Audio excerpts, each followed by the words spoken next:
Bom, gente, tentando gravar novamente o vídeo, espero que dessa vez dê certo. Então, olha só. Aqui nós estudamos, né, que Mendel, na primeira lei, ele tinha formado seu experimento separando características das ervilhas. Então, a primeira lei de Mendel apresentou apenas uma característica e um par de alelos. Mas, além de estudar isoladamente cada característica, Mendel também observou essas características aos pares e às vezes em trio. Então, as características combinadas, ele analisou a transmissão combinada de duas ou mais características.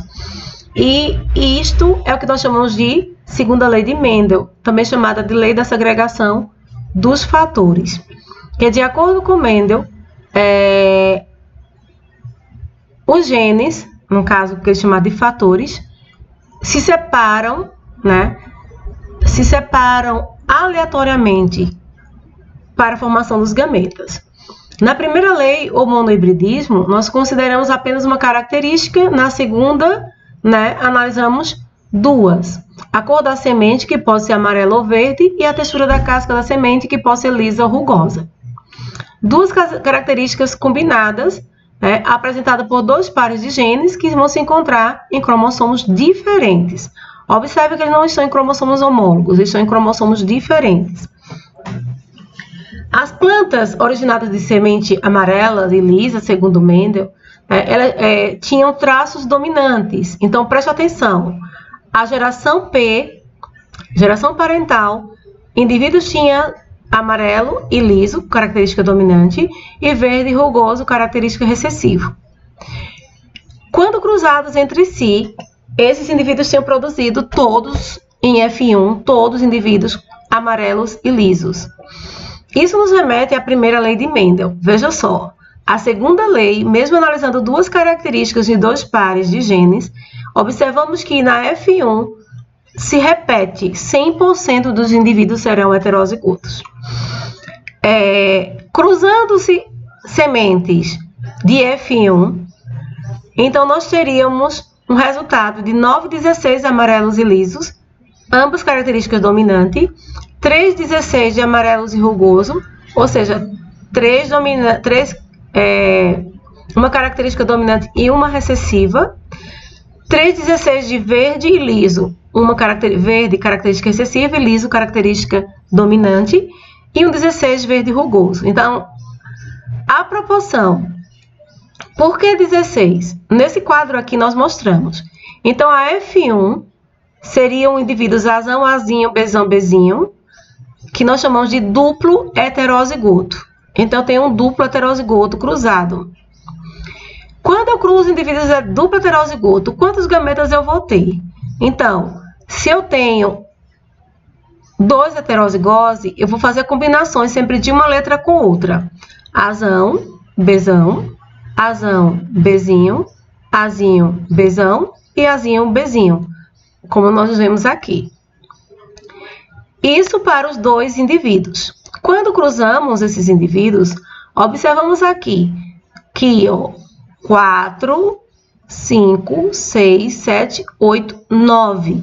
9, 16 tem pelo menos um azão e um bezão. 3, 16,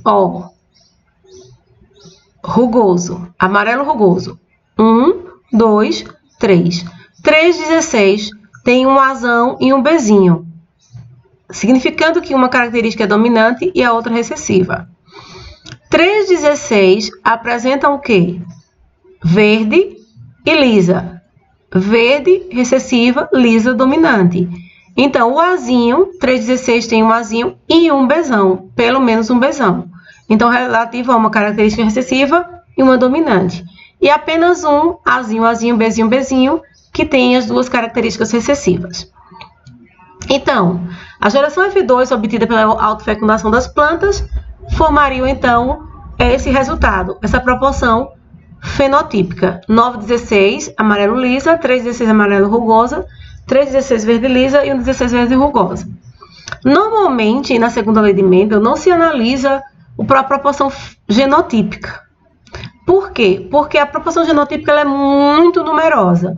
O que nós podemos ainda observar é que nessa diagonal, eu tenho indivíduos, né, que têm as duas características dominantes e são duplo heterozigoto. Então, dos 16, eu teria 4 que seriam duplo heterozigoto. Se eu tiver um cruzamento com 3 pares de alelos, eu vou ter 64 indivíduos. Então, desses 64 indivíduos, eu terei 8 que serão triplamente heterozigotos. Observem aqui. Em proporção, essas frações representam 9 amarelo lisa, né? Ou 3 amarelo rugoso, 3 verde lisa e 1 rugosa. Isso vai se repetir em todos os cruzamentos quando os indivíduos forem heterozigotos para 2 pares de genes. Por quê? Porque a conclusão que Mendel chegou é que como os genes ou fatores se segregam, se separam aleatoriamente na formação dos gametas, cada gameta vai receber um alelo do par. Então, um Vzão e um Vzinho, um Rzão, um Rzinho. Então, nós temos aí uma planta dupla heterozigota. Então, Vzão, Vzinho, Rzão, Rzinho formaria, de acordo com a hipótese de segregação independente, 4 tipos de gametas dessa forma. Um Vzão, Rzão, um Vzão, Rzinho, um Vzinho, Rzão e um Vzinho, Rzinho. 4 tipos de gametas. Então, ao estudar a herança simultânea, né, de pares de características, Mendel observou sempre essa proporção fenotípica 9:3:3:1. Isso é uma característica da segunda lei de Mendel. 9:3:3:1, proporção fenotípica. Consequência de quê? Da segregação independente ocorrida no duplo heterozigoto, que origina 4 tipos de gametas.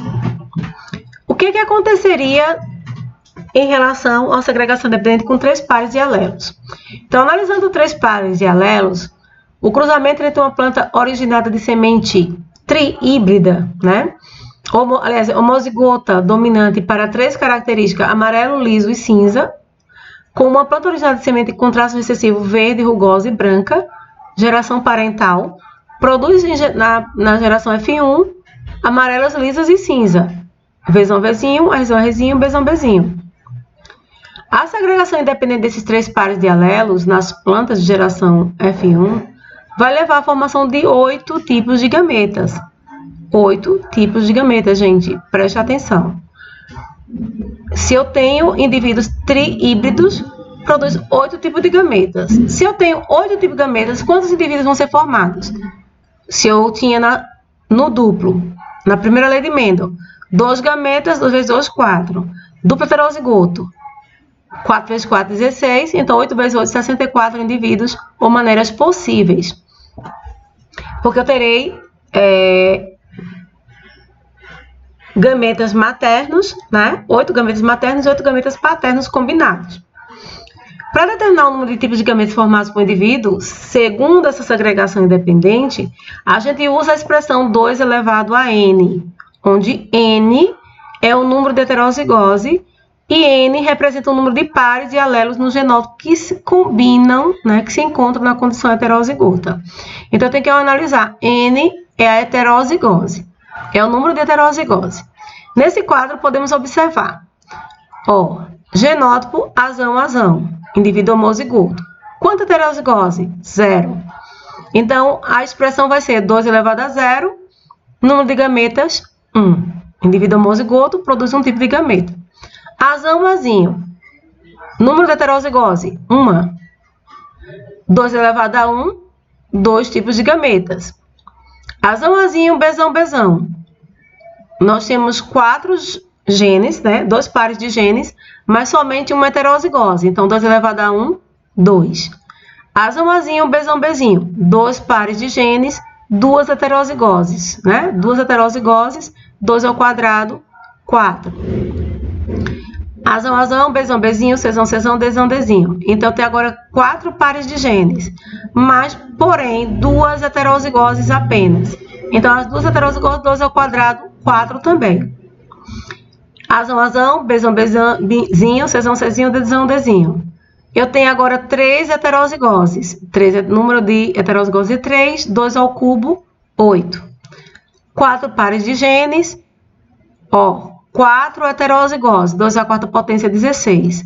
5 pares de genes, 5 heterozigoses, 2 à quinta potência, 32 gametas. E assim por diante. Então, é só analisar, para determinar o número de gametas, analisar o genótipo do indivíduo, ver quantas heterozigoses ele possui e elevar a potência. A segunda lei de Mendel, então, com isso, pode ser explicada com a aplicação da regra do I da probabilidade. Isso nos permite chegar a resultados sem precisar construir um quadro enorme, né, de cruzamentos. Então, aqui a gente vai explicar melhor o que acontece. Cruzamento entre duplo heterozigoto, o que eu faço? Eu isolo cada característica. Então, a característica é amarela ou verde. Vzão, Vzinho, Vzão, Vzinho. Como na primeira lei de Mendel, eu cruzo separadamente, tá? Então, Vzão, Vzinho, Vzão, Vzinho vai dar 3/4 sementes amarelas, 1/4 semente lisa. Lembrando, sempre proporção fenotípica. Característica lisa ou rugosa. Rzão, Rzinho, mais uma vez, 3/4 semente lisa, 1/4 semente rugosa. Como desejamos considerar as duas características simultaneamente, nós vamos calcular a probabilidade de obtermos sementes amarelas e lisas, né? Já que se trata de eventos independentes. Amarela e lisa, uma característica e outra. Então, o que é que fazemos? Pegamos qual a proporção de sementes amarelas no cruzamento de heterozigotos? 3/4. Qual a proporção de semente lisa no cruzamento de heterozigoto? Também 3/4. 3/4 vezes 3/4, 9, 16. 3 vezes 3, 9. 4 vezes 4, 16. Então, 9 16avos é o resultado que a gente viu anteriormente. Qual a probabilidade de obtermos sementes amarela e rugosa? Então, eu vou ver para amarela, 3/4. Para rugosa, que é recessiva, 1/4. 3 vezes 1, 3. 4 vezes 4, 16. 3, 16. Qual a probabilidade de ter semente verde e lisa? Então, 1/4, porque é recessiva, semente lisa, 3/4, que é dominante. Então, 4 vezes 3/4, também 3, 16. E duas características recessivas, 1/4 vezes 1/4, 1 16avos. Se eu quiser analisar uma característica dominante ou recessiva, a gente vai ver que vai dar sempre isso. Utilizando a regra do E, nós chegamos ao mesmo resultado que se fizesse um cruzamento. Se eu quiser calcular a possibilidade de uma semente ser amarela, lisa e com flor branca, então eu vou ter 3/4 e branca como é recessiva, 1/4. Então, 3/4, 3 vezes 3, 9, né? 9 vezes 1, 9. 4 vezes 4, 16. 16 vezes 4, 64. Então, eu teria 9 64avos. Se eu quiser, então, usar 3 características, 4 características, só ir combinando as características e multiplicando.